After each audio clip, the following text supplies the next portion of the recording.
नमस्कार बच्चों, आप सभी का स्वागत है मेरे इस वीडियो में। आज हम कक्षा 10वीं के स्पर्श के काव्यखंड में से जो कविता का भाग है हमारा, उसके पाठ 3 में से सुमित्रा नंदन पंत द्वारा लिखित कविता पर्वत प्रदेश में पावस, इसके विषय में चर्चा करेंगे बच्चों, इसको समझेंगे। तो आइए सबसे पहले सुमित्रा नंदन पंत जो हमारे कवि हैं उनके विषय में जानते हैं, जो उनका जीवन परिचय आपको दिया है बच्चों। तो सुमित्रा नंदन पंत जो है हमारे छायावाद के प्रमुख आधार स्तंभ माने जाते हैं, जो हिंदी साहित्य में छायावादी काव्य धारा है। सुमित्रा नंदन पंत का जन्म अगर बच्चों कहें, जैसा आपकी किताब में भी दिया गया है कि 20 मई 1900 को उत्तराखंड के कसौली अल्मोड़ा में हुआ था। इनको प्रकृति के चतेरे कवि भी कहा जाता है और उन्होंने बहुत से पुरस्कार प्राप्त किए हैं बच्चों साहित्य के क्षेत्र में। 7 साल की उम्र से ही इनको लेखन का इतना शौक था कि उन्होंने लिखना शुरू कर दिया और उन्हें काव्य पाठ के लिए स्कूल में पुरस्कृत किया गया, इनाम दिया गया। 1915 में स्थायी रूप से साहित्य सृजन इन्होंने शुरू कर दिया था और छायावाद के प्रमुख स्तंभ के रूप में ये जाने गए। तो पंत जी के विषय में अगर हम कहें तो उनकी कविताओं में प्रकृति प्रेम और रहस्यवाद का जो प्रत्यक्ष दर्शन हमें होता है, वे कार्ल मार्क्स जो विचारधारा चली थी बच्चों, जो शोषक और शोषण को मानती थी कि एक शोषक वर्ग है समाज में, एक शोषित वर्ग है, और महात्मा गांधी के विचारों से ये बहुत प्रभावित हुए थे। इनकी कविताओं में अरविंद दर्शन का प्रभाव जो है वो दिखाई देता है। तो जीविका के क्षेत्र में पंत जी उदय शंकर संस्कृति केंद्र से जुड़े, मतलब कमाई का साधन भी चाहिए था जीवन को चलाने के लिए, तो वे संस्कृति केंद्र से जुड़े और आकाशवाणी के ये परामर्शदाता भी रहे। लोकायतन सांस्कृतिक स्थापना संस्था की स्थापना भी इन्होंने की। लोकायतन ये एक सांस्कृतिक संस्था थी। 1961 में भारत सरकार ने इन्हें पद्म भूषण सम्मान से अलंकृत किया, अर्थात इनको पद्म भूषण दिया। हिंदी के पहले ज्ञानपीठ पुरस्कार विजेता भी यही रहे हैं। चितंबरा इन्होंने लिखी, उस पर इनको मिला। तो पंत जी को कला और बूढ़ा चांद कविता संग्रह पर 1960 में साहित्य अकादमी पुरस्कार भी मिला। ये भी साहित्य के क्षेत्र में दिया जाता है बच्चों। 1969 में चितंबरा संग्रह पर ज्ञानपीठ, जैसे मैंने आपको बताया, ये इनको दिया गया, पहला पुरस्कार था ज्ञानपीठ। और पुरस्कारों से सम्मानित किया गया ऐसे विभिन्न पुरस्कारों से इनको। तो निधन अगर हम कहें तो इनका निधन 28 दिसंबर 1977 को हुआ। तो हमारे इस काव्यखंड में बताया गया है कि उनकी प्रमुख कृतियां हैं वीणा, पल्लव, युगवाणी, ग्राम्या, स्वर्ण किरण और लोकायतन, जिन पर उनको बहुत से साहित्य पुरस्कार भी प्राप्त हुए हैं, जिनके कारण वो विशेष रूप से प्रसिद्ध हुए हैं। अब आइए बच्चों पाठ प्रवेश के विषय में जानते हैं। पाठ प्रवेश क्या होता है? पाठ प्रवेश का शाब्दिक अर्थ है कि पाठ में, इस कविता में हमें क्या दिया गया है उसका एक संक्षिप्त ब्यौरा, एक संक्षिप्त विवरण इसमें दिया होता है। तो आइए जानते हैं। जैसा कि शब्द से ही पता चलता है, पर्वत प्रदेश में पावस। पर्वत प्रदेश क्या हो गया? पहाड़ी इलाका। और पावस क्या होता है? वर्षा ऋतु। तो इसमें कवि जी हमें बता रहे हैं कि ऐसा कौन व्यक्ति होगा, आप में से भी हम में से भी ऐसा कौन व्यक्ति होगा जो पहाड़ों की सुंदरता को देखकर पहाड़ों पर जाने के लिए उत्सुक ना हो। इसके बारे में बताया गया है। तो जब भी हम किसी फिल्म में, कहीं किसी चित्र में पर्वत के विषय में पढ़ते हैं, बर्फ से ढके हुए पर्वतों को देखते हैं, तो हमारा मन करता है कि हम क्या करें, उन पर्वतों की ऊंचाई पर जाएं। तो उसी सुंदरता का वर्णन विभिन्न अलंकारों के माध्यम से यहाँ पर कवि ने किया है। उपमा अलंकार विशेषतः उनकी इस कविता की विशेषता रही है।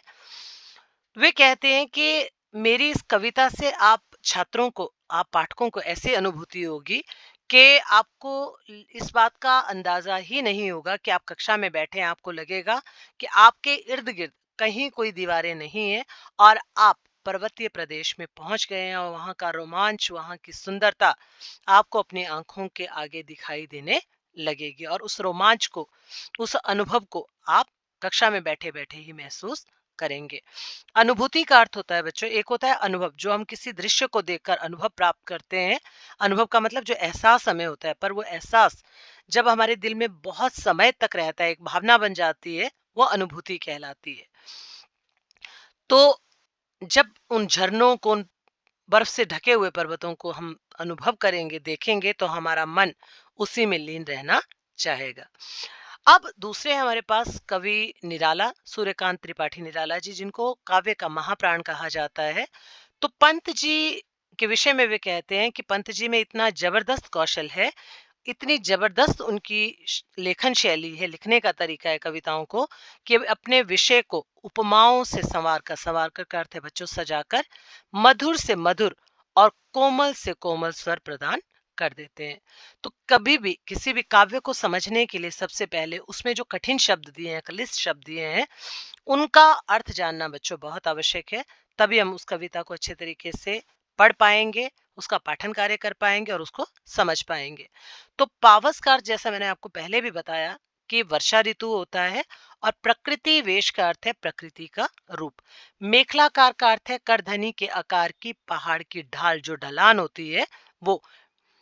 सहस्त्र का अर्थ है हजार। दृक् सुमन का अर्थ है पुष्प रूपी आंखें, फूल रूपी आंखें, जो है फूल जो खिले हैं उनको आंखें माना गया है, उपमा अलंकार है। अवलोक का अर्थ है देखना। महाकार का अर्थ है विशाल आकार। दर्पण का अर्थ है आईना। मद का अर्थ है मस्ती। और झाग का अर्थ है फेन जो उठता है समुद्र में, जो झाग होती है, पानी जब आता है लहरों के साथ जो झाग बनता है उसको फेन कहते हैं। उर का अर्थ है हृदय। उच्चाकांक्षा का अर्थ है ऊंचा उठने की कामना या इच्छा। तरुवर का अर्थ है पेड़। नीरव नभ का अर्थ है शांत आकाश, नीरव बोलते हैं शांत को। और अनिमेष का अर्थ है एकटक, मतलब बिना पलक को झपकाए हुए देखते रहना।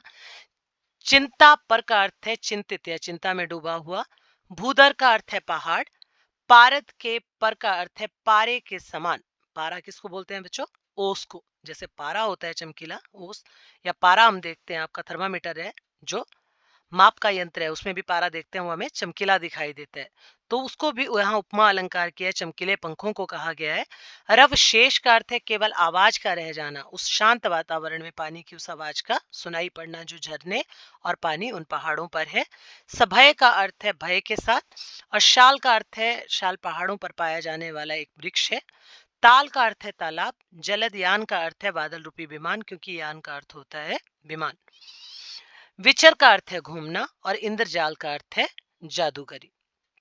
तो बच्चों आइए सबसे पहले इस कविता का जो शीर्षक हमें दिया गया है, पर्वत प्रदेश में पावस, जो पहले भी मैं आपको बता चुकी हूँ अर्थ, एक बार पुनः इसका शाब्दिक अर्थ करते हैं। पर्वत का अर्थ है पहाड़ी प्रदेश और पावस का अर्थ है वर्षा ऋतु। तो पावस ऋतु थी पर्वत प्रदेश। अब कवि सुमित्रा नंदन पंत जो है हमें एक पर्वतीय क्षेत्र का वर्णन करते हुए कह रहे हैं इस कविता में कि पर्वतीय क्षेत्र है, और ऋतु कौन सी चल रही है बच्चों? छह ऋतुएं जो हमारी होती हैं, उन छह ऋतुओं में से जो वर्षा की ऋतु है, पावस ऋतु है, उसका समय है। उस पर्वत प्रदेश में वो पावस ऋतु है। और पल पल, पल पल का मतलब हर एक क्षण, जो प्रकृति है हमारी, वातावरण जो है, वह अपने वेश को बदल रहा है, अर्थात उसमें परिवर्तन हो रहे हैं। मेखलाकार पर्वत अपार, मेखल के आकार के जो बड़े बड़े पर्वत हैं, करधनी बोलते हैं उसको, मेखल को। तो करधनी के आकार के जो बड़े बड़े पर्वत हैं, उन बड़े बड़े विशाल पर्वत जो अपार, अपार का मतलब होता है जिसकी कोई सीमा नहीं है, अपार, पार नहीं पाया जा सकता, अपने सहस्त्र दृग सुमन फाड़, वे क्या कर रहे हैं?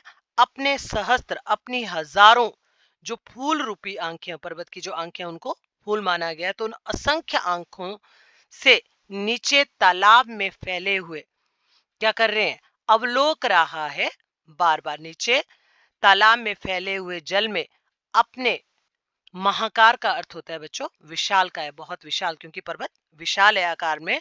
तो उस महाकाय या विशालकाय अपने शरीर के प्रतिबिंब को, प्रतिबिंब मतलब उसका जो अक्ष है, उसकी परछाई जो दिख रही है, अवलोक रहा है उसको, वो उस जल में देख रहा है। पर्वत ऊंचे ऊंचे हैं और सामने क्या है? वर्षा ऋतु में जल फैला हुआ है। जिसके चरणों में पलाताल दर्पण सा फैला विशाल, जिसके चरणों में, पर्वत तो ऊंचे हैं और जब जो निचाई की जगह है उसको माना गया है उसके पांव। तो उसके पांव में क्या कहा गया है कि पलाताल, वहां पानी से क्या हो गया? एक तालाब बन गया है जिसमें दर्पण सा फैला है विशाल। वो पानी कैसा फैला हुआ है? ऐसा लग रहा है वो स्वच्छ जल, मानो वो कोई दर्पण हो, कोई आईना हो। और इतना पारदर्शी है, इतना साफ है वो, कि उसमें पर्वत का जो प्रतिबिंब है, उसकी जो परछाई है, वो बिल्कुल जैसे आईने में साफ कोई हमें चीज दिखाई देती है, वैसे वो उसमें दिखाई दे रही है। गिरी का गौरव गाकर झरझर मद में नस नस उत्तेजित कर मोती की लड़ियों से सुंदर झरते हैं झाग भरे निर्झर। अब देखो बच्चों, फिर से पर्वत की सुंदरता का वर्णन किया है कि पर्वत क्षेत्र में जब पानी बरसता है उन पहाड़ों पर, तो कैसे लगते हैं वो पहाड़, कितनी सुंदरता होती है। गिरी का अर्थ है पहाड़, तो पर्वतों का गिरी का गौरव गाकर झरझर, अब झरझर की आवाज करते हुए कौन बह रहे हैं? पर्वतों पर जो झरने हैं, तो वो क्या कर रहे हैं? वो बह रहे हैं। उनकी झरझर की आवाज को सुनकर ऐसा लगता है मानो गिरी का गौरव, वो उस पर्वत, उस पहाड़ की जो गौरव है, महानता है, उसको गा गा कर सुना रहे हैं। मद में नस नस उत्तेजित कर, और उनकी आवाज को सुनकर हमारी नस नस में क्या भर जाता है बच्चों? एक जोश भर जाता है, क्योंकि वो बहुत सुंदर कलकल की ध्वनि में वो बह रहे हैं। मोती की लड़ियों से सुंदर, अब देखो सब उपमा अलंकार है ये। मोती की लड़ियां, वो पानी की जो लहरें हैं वो कैसी हैं? जो बह रहा है पानी झरने से, उनको क्या कह दिया कि मोती सी लड़ियां लग रही हैं, मोती के समान लड़ियां लग रही हैं। जो पानी की बूंदे हैं उनको मोती कहा, और जो झरझर करके बह रही हैं उनको लड़ियां कहा। तो पर्वत पर बहने वाले झाग से भरे झरने जब झरते हैं अर्थात बहते हैं, तो उस समय वे मोती की लड़ियों के समान सुंदर लग रहे हैं। गिरिवर के उर से उठ उठकर उच्चाकांक्षाओं से तरुवर, गिरिवर भी क्या होते हैं बच्चों? पहाड़। पर पहाड़ों पर उगे हुए विशाल और ऊंचे पेड़ों से को देखकर ऐसा लगता है, तरुवर होते हैं पेड़, मानो वो क्या हो? उस पर्वत के मन में उठने वाली ऊंची ऊंची आकांक्षाएं हो। आकांक्षाएं होता है बच्चों इच्छाएं। तो यहाँ भी देखो उपमा अलंकार है झांक रहे नीरव नभ पर। अब क्या कर रहे हैं वे? नीरव, मैंने आपको बताया कि नीरव का अर्थ होता है शांत। ये शांत आकाश को कैसे देख रहे हैं? नीरव। नभ पर अनिमेष, अनिमेष होता है बिना पलक झपके, एक टक देखते रहना। अटल कुछ चिंता पर, वे इस तरह पलक झपकाए बिना उनको देख रहे हैं, और कुछ चिंता में डूबे हुए से मानो वे उनके लिए झांक रहे हैं। उड़ गया अचानक लो भूधर, फड़का अपार पारद के पर। अब क्या कहा गया? अब यहाँ फिर से तुलना दी गई है कि कवि वर्षा ऋतु के विषय में कहता है कि वर्षा ऋतु में पहाड़ों पर वातावरण ऐसा लगता है मानो अचानक एक पूरा पर्वत, भूधर का अर्थ भी क्या होता है बच्चों? पर्वत। विशाल पर भूधर, तो ऐसा लगता है मानो वो पूरा पर्वत किसकी तरह? फड़ फड़का अपार पारद के पर, वे पारे के समान अत्यधिक सफेद और चमकीले पंखों को क्या करते हुए? फड़फड़ाते, फड़का का मतलब फड़फड़ाते, जैसे पक्षी फड़फड़ाते हैं अपने पंखों को, आवाज करते हैं, तो वैसे मानो वो फड़फड़ा रहे हो। और ऊपर आकाश में वो क्या हो गया हो? उड़ रहा हो। उस पारे को तुलना दे दी है एक ऐसे पक्षी की जिसके पंख सफेद हैं। रव शेष रह गए हैं निर्झर। और क्या कहा गया कि जब इन झरनों की आवाज सुनाई दे रही है, अब केवल वो झरनों, रव, रव का मतलब अवशेष जो रह गए हैं, वो कैसे रह गए हैं? केवल मानो ऐसा लगता है मानो वो पानी की बूंदे हैं, उसके अवशेष, उसका जो भाग है वो रह गया हो। फिर क्या कहा गया? फिर से एक तुलना दी गई है, धंस गए धरा में सभय शाल। अब क्या कहा गया कि जो आवाज हमें उन झरनों की सुनाई दे रही है, जो शेष रह गए हैं, बादलों से अब इतनी तेज वर्षा हुई, जब वो बादल ऊपर आकाश में इतनी तेज वर्षा हुई, जैसे आकाश धरती पर टूट पड़ा है। टूट पड़ा भू पर अंबर, अंबर बोलते हैं आकाश को। तो ऐसा लगता है मानो जब झरने बह रहे हैं, तो ऐसा लगता है मानो पूरा आकाश, आकाश का मतलब है यहाँ कि आकाश से जो पानी की बूंदें हैं वो जब धरती पर आ रही हैं, तो ऐसा लगता है पूरा आकाश ही उस पर टूट पड़ा, क्योंकि चारों ओर जल ही जल है। और क्या कर रहा है? उस वर्षा रूपी बाणों से धरती पर ऐसा लगता है उसने आक्रमण कर दिया, मतलब वो पूरी तरफ जल ही फैला रहा है। धंस गए धरा में सभय शाल। अब उस देखा है आपने कि बरसात में क्या होता है बच्चों? जो पर्वतीय क्षेत्र होते हैं वहां बहुत विनाश होता है उस वर्षा से। तो ऐसा लगता है कि विशाल वृक्ष बादलों के उन झुंड में, शाल के जो विशाल के वृक्ष हैं, ऐसे लग रहे हैं मानो वे क्या हो गए हों, भयभीत होकर डर कर कहाँ छुप गए हैं, धरती में धंस गए हैं, क्योंकि वो टूट कर गिर जाते हैं या पानी बहुत होता है उनके काफी ऊंचे तक, तो ऐसा लगता है मानो वह उसमें धंस गए हों, दब गए हों। उठ रहा धुआं जल गया ताल। चारों तरफ जो धुंध पड़ी है वर्षा ऋतु में, पर्वतीय क्षेत्रों में क्या पड़ती है बच्चों, धुंध पड़ती है, कोहरा पड़ता है, फॉग जिसको हम बोलते हैं। तो ऐसा लगता है मानो चारों तरफ धुआं उठने लगा हो और चारों तरफ आग लग गई हो जिससे वो धुआं उठ रहा हो।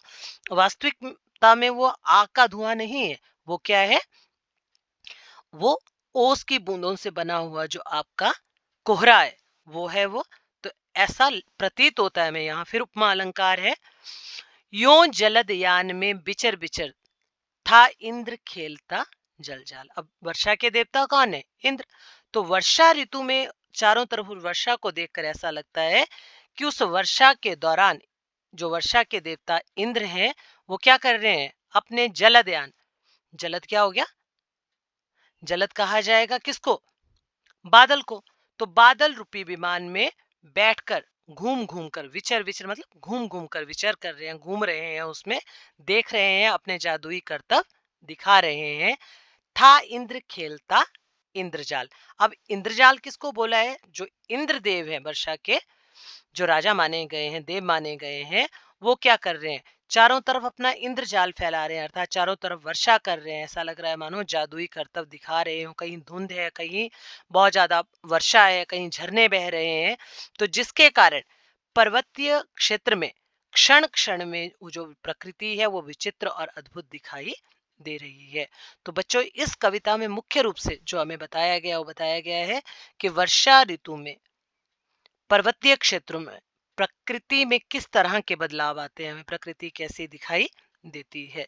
तो पंत जी ने इतना सुंदर वर्णन किया है, उपमा अलंकार का इतना सुंदर प्रयोग किया है बच्चों, कि आप सभी को अनुभूति हुई होगी, सिर्फ अनुभव नहीं हुआ होगा, आपने महसूस किया होगा, अनुभूति की होगी कि आप सभी मेरे साथ किसी पर्वतीय क्षेत्र में गए हैं और वहां हम उस धुंध को भी देख रहे हैं, उस वर्षा को भी महसूस कर रहे हैं।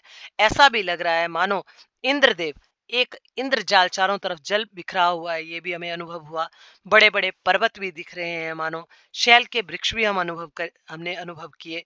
तो आशा करती हूँ इस वीडियो के माध्यम से ये पर्वत प्रदेश में पावस जो हमारी कविता है सुमित्रा नंदन पंत जी द्वारा लिखी हुई, ये आपको अवश्य समझ में आ गई होगी।